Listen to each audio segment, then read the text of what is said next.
The peace invitation. The Galactic Union believed in peace. For hundreds of years, they had brought together hundreds of species. Some were small, others powerful. But one world still stood outside the Union. Earth. The humans had not joined. They stayed quiet, watched from far away, spoke little, sent no ambassadors. The Union leaders thought it was time, so they sent an official invitation. On the planet Delvas Prime, where the Union's main council sat, the leaders gathered to discuss Earth. Chancellor Vereen, a tall, silver-skinned alien, stood in front of the council. "Humans are slow to trust," she said, "but we will show them peace. We offer friendship, protection, trade.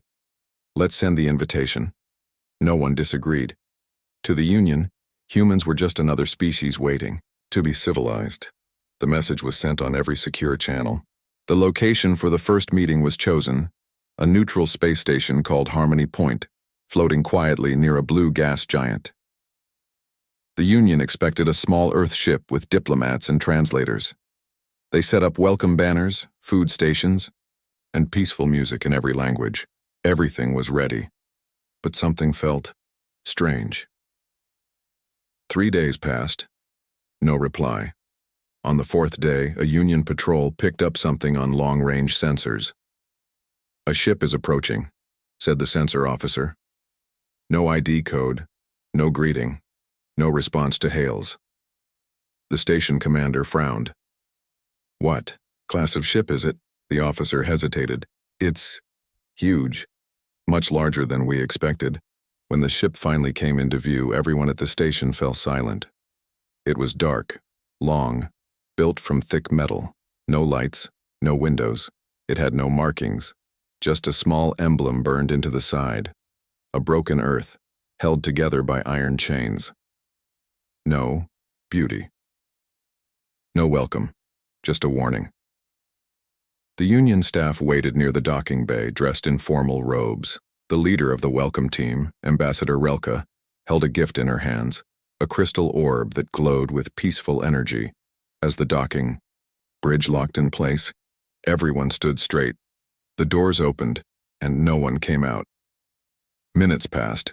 Then, heavy footsteps, metal boots, echoing.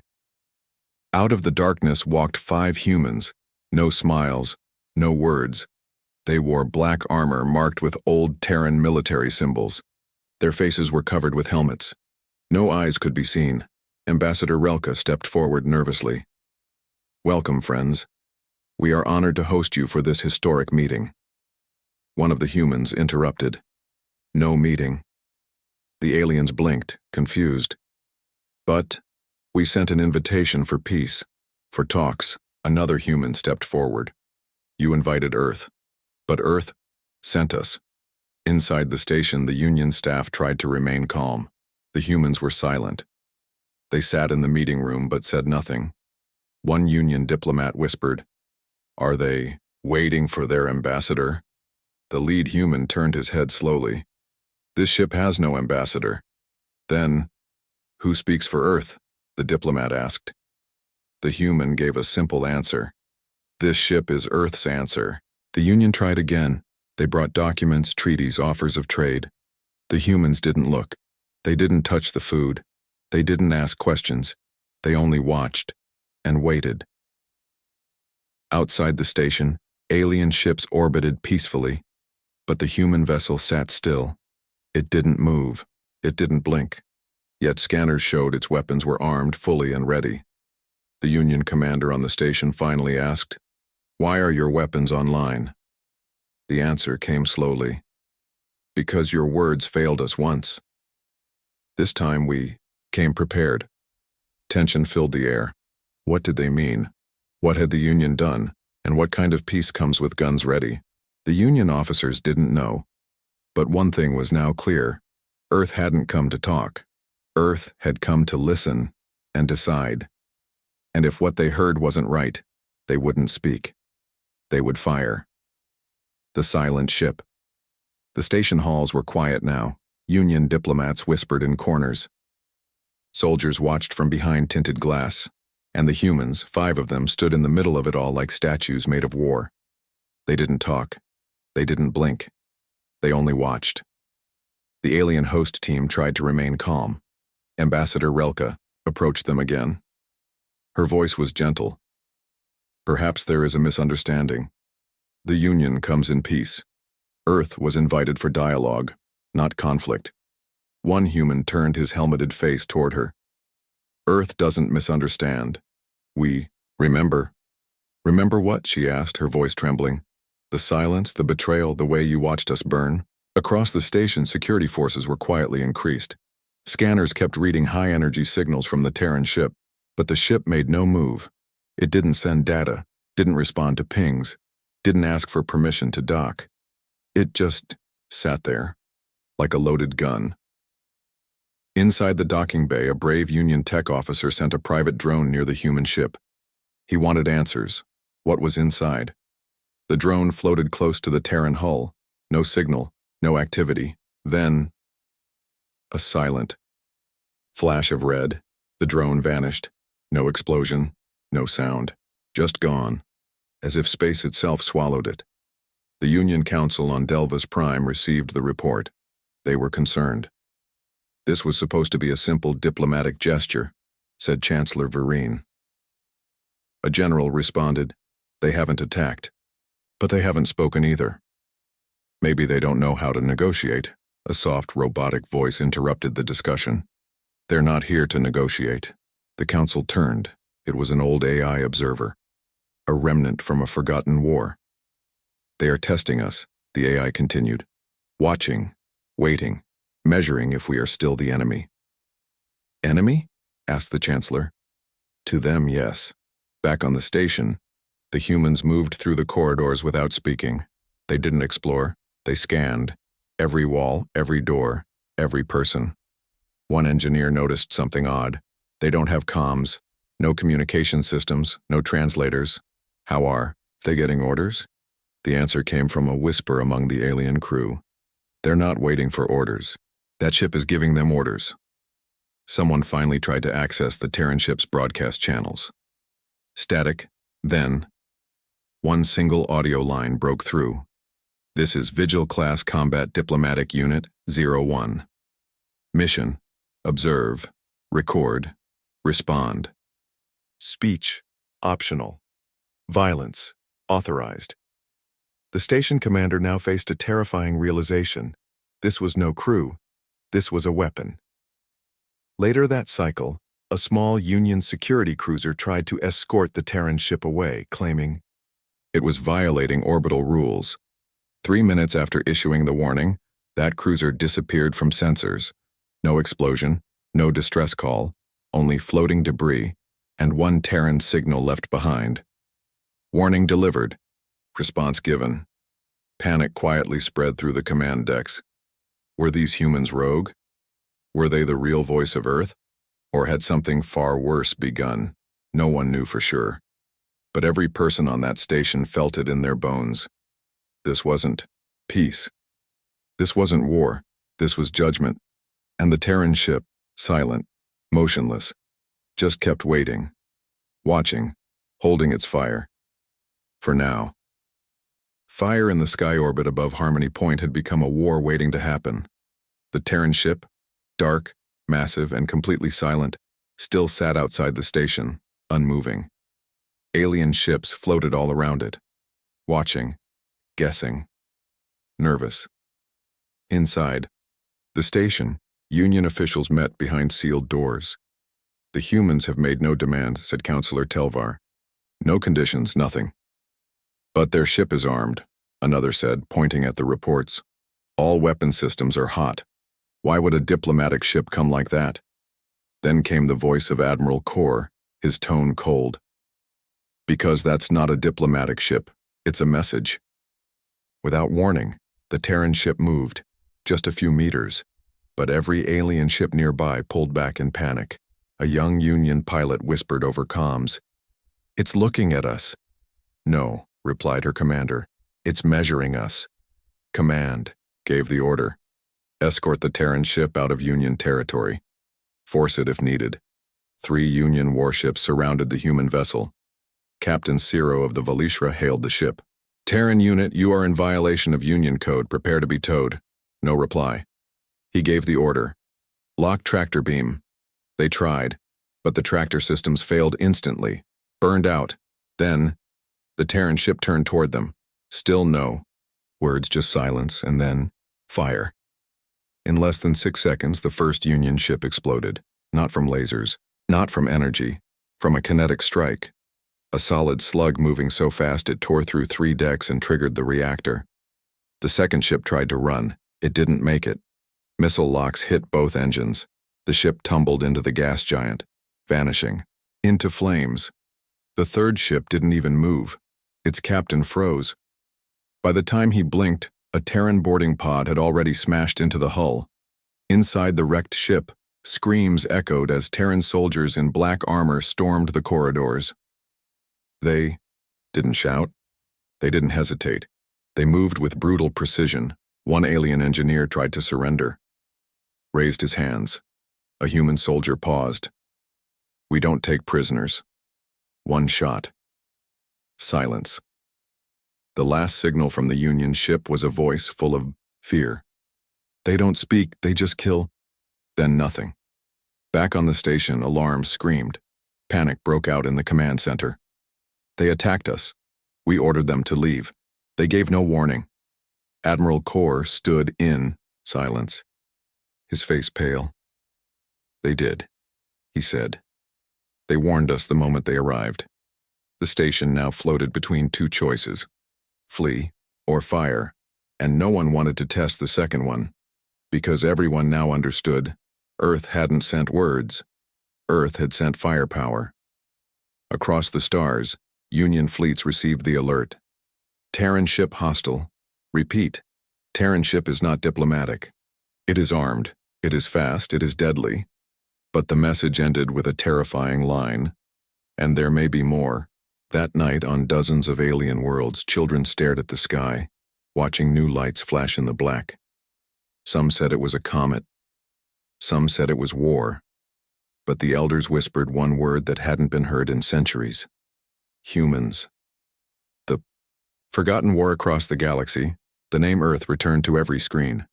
Alien media called it madness. Union generals called it terrorism.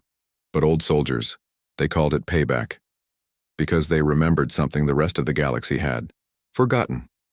80 years ago, Earth had sent a signal to the Union, not for power, not for weapons, just for help.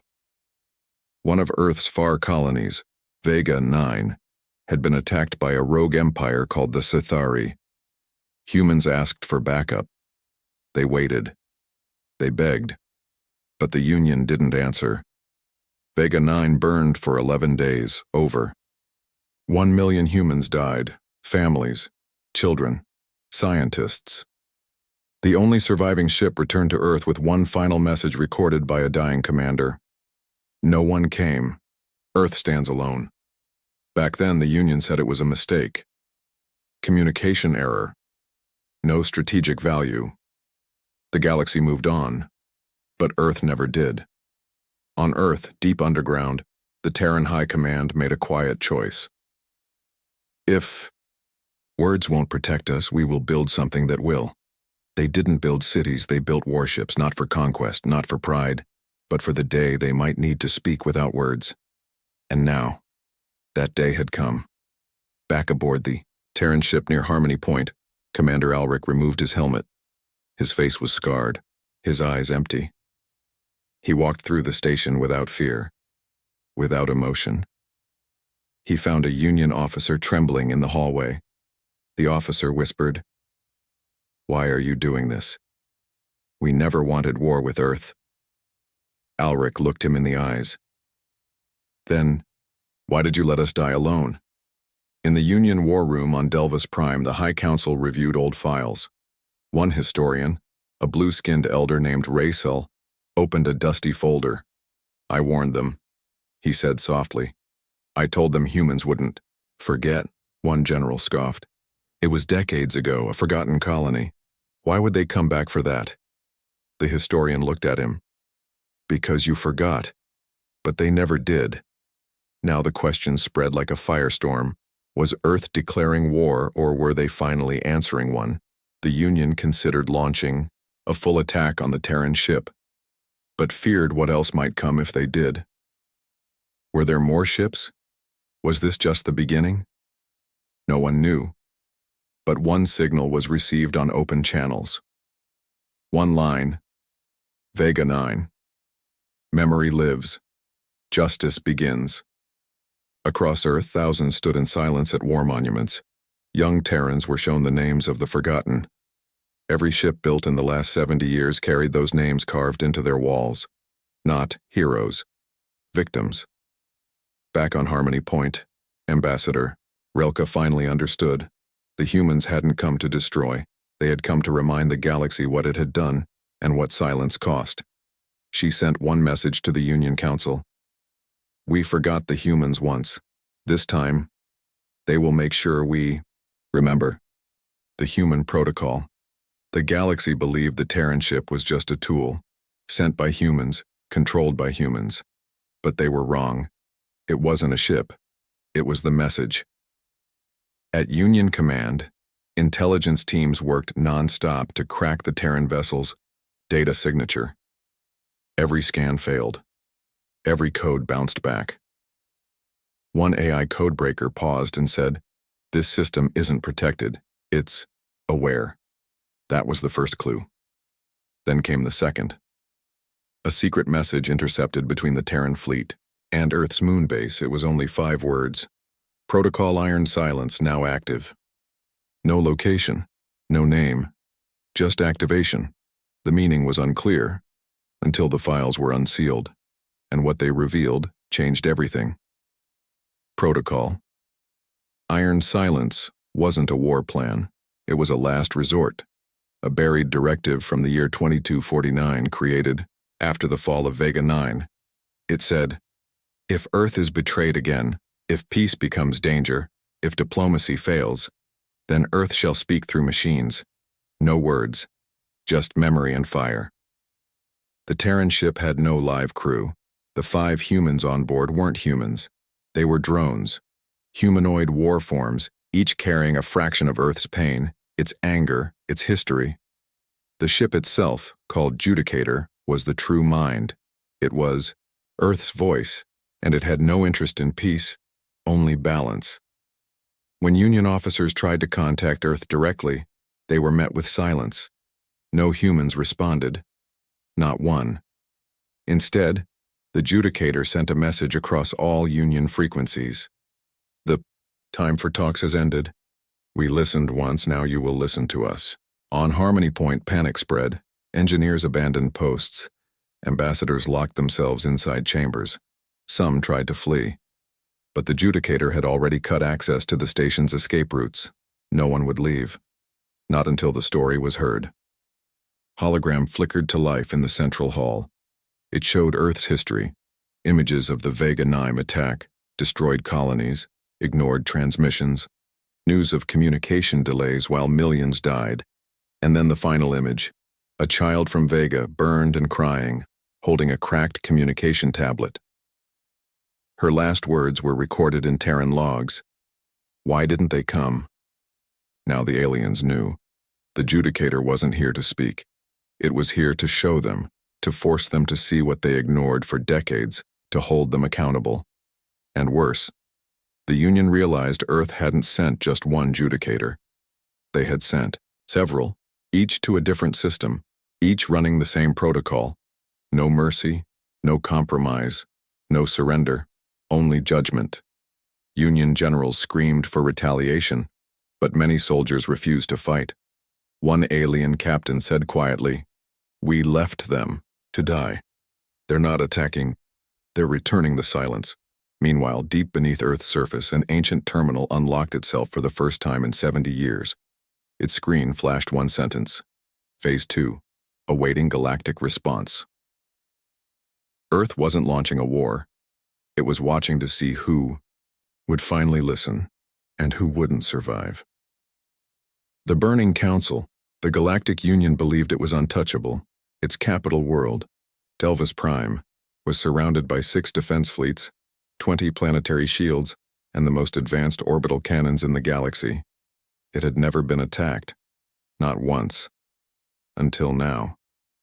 A new Judicator-class Terran vessel entered the system without warning. No warp signature, no FTL trails. It was just there, dark, silent, waiting at the edge of the starfield. Union defense scrambled its ships. "Identify yourself." No reply. "This is a restricted system. Leave now, or face full military force." Still no reply. Then, slowly, a single message appeared across every Union comm. "We are not here for war. We are here to answer your silence. With fire." Admirals panicked. They fired everything. 20 dreadnoughts opened fire with rail beams, plasma arcs and particle lances. The sky turned white with light. When the smoke cleared, the Terran ship was still there, barely scratched, and then it responded. It didn't use beams or flashy weapons. It launched kinetic rods, massive metal projectiles traveling at impossible speeds. One hit a defense platform, gone in seconds. Another pierced through a shielded dreadnought, splitting it in half. The third, it didn't hit a ship. It hit the surface. On Delvis Prime, the Union Council was in emergency session when the ground shook. The building trembled. Then it exploded. Glass, fire. Screams. The council chamber, home of 200 leaders, was gone in a flash. The Terran ship hadn't just attacked the military. It had burned the Union's heart. But it didn't leave. It hovered above the flames, dropping hundreds of tiny drones into the atmosphere. They weren't weapons. They were records. Each one broadcasted the truth. Footage of Vega IX, the Union's silence, the last cries of a forgotten colony. Across Delvis Prime, citizens saw the truth. Many wept. Some rioted. Others fell silent and stared at the sky as the Judicator circled overhead like a judgment star. At the edge of the system, a Union fleet watched. In horror, one captain whispered, "They're not attacking randomly. They're choosing targets." "Targets?" asked his lieutenant. The captain nodded. "Not military targets, moral ones." Back on Earth, Commander Alric stood before a war screen. Dots glowed red. The AI beside him said, "Judicator Unit 4 has completed the mission." Alric gave no emotion. "Begin broadcast." A message was sent to the entire galaxy. "You built a council of peace but turned away when peace was needed most. Now Earth speaks with silence and memory, and if you still choose to ignore us, you will hear us in fire." Across hundreds of few systems, leaders looked to the stars and saw only one thing: Terran ships, multiplying, waiting, not to conquer, to judge. Humanity's message: the galaxy had never been so quiet. Delvis Prime, once the center of peace and power, now lay in smoke. The Galactic Union Council was gone. Millions of citizens had seen the truth. The Union abandoned Earth, and Earth never forgot. But this wasn't the end. It was only the beginning. Across space, Judicator ships activated in dozens of systems, each one silent, each one carrying the same files, the same memories, the same pain. Alien leaders tried to negotiate.